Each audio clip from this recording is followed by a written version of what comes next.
Welcome to February's community comments, where I try to make up for the fact that my life's too complicated at the minute to do an Ask Me Anything stream by responding to your comments in a video. I know content's been a little bit slow in forthcoming during February, apologies for that, should be all sorted now, and we will be back during March to content coming out roughly Tuesday and Friday evenings UK time. And if I can achieve it without sacrificing quality, a video on Sundays when I'm able to, aim more at new players. I'm looking forward to continuing the Starships and Warships episode that we started last month, talking about naval roles in Star Citizen, and I'm also going to be starting a series called A Naval Officer Reviews, where I look at the warships in the game from the point of view of someone who's spent their lives walking around one pretty much. The first ship we'll be looking at is the Hammerhead.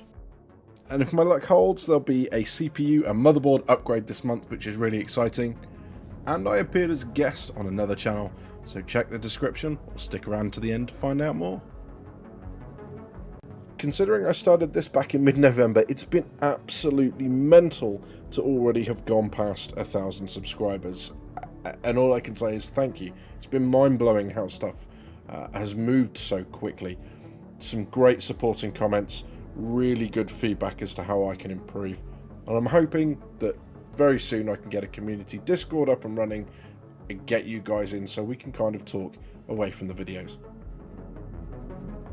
So let's kick off with this one from Ray Louderback. Thank you very much for the comment, man. Great video. Would love to hear more about the setting up crew roles and reasonable tasks to expect them to be competent in as much as possible. This could be for small commercial vehicles like the Freelancer or Cutlass, all the way through to the capital ships. Also, are the crew totals for the ships in Star Citizen realistic, considering that crewing would have to be done in shifts, both in normal travel and full battle stations? So Starships and Warships will deal with stuff in general terms, so it'll deal with what goes into a warship, how ships are manned and crewed at different states, so your normal cruising watches, all the way up to battle stations, as you say. And then the Naval Officer Review stuff will look at each ship in detail. So, for example, the Hammerhead video, is 9 crew enough for the Hammerhead, given what it's expected to do and all of that other ancillary warship stuff. But yeah, it's with stuff like the Freelancer and the Cutlass, the smaller ships, for me they're going to operate in terms of crewing very much like the old World War II bombers. People might be able to chill out on board and do other tasks and the other things and rests and, you know, get some sleep, whatever else. But for the majority, if they're in a tense environment, you know, they're going to have to be pretty much alert for the whole time.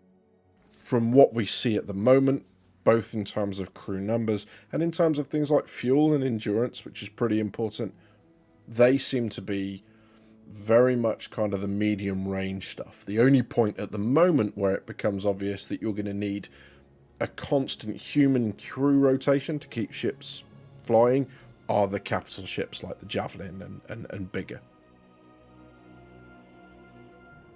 What's up, Keefy baby? Hope you're doing well, fella. Think multi-role careers, i.e. chefs or logisticians, also being medics, could be interesting.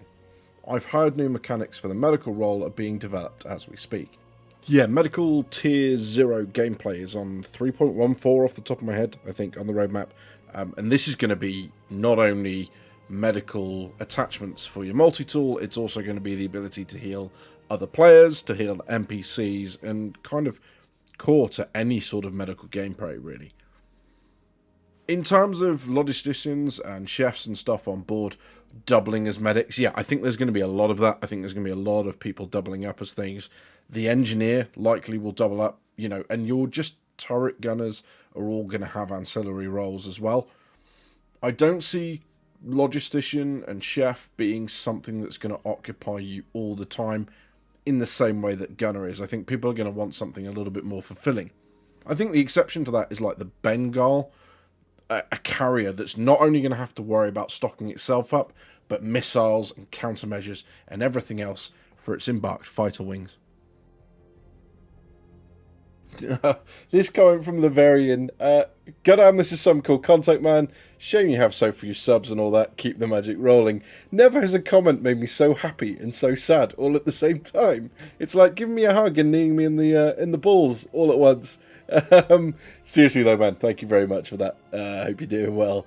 Yeah, I just had to include that because it just made me laugh. It's great. An absolute truth bomb from Codemaster Rob here, who says, definitely find someone to show you around and guide you if you're a new player.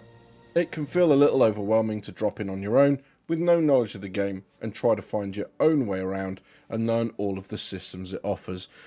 Absolutely, and the biggest tool for this, as we said in the comments, is the Guide Hub on Spectrum.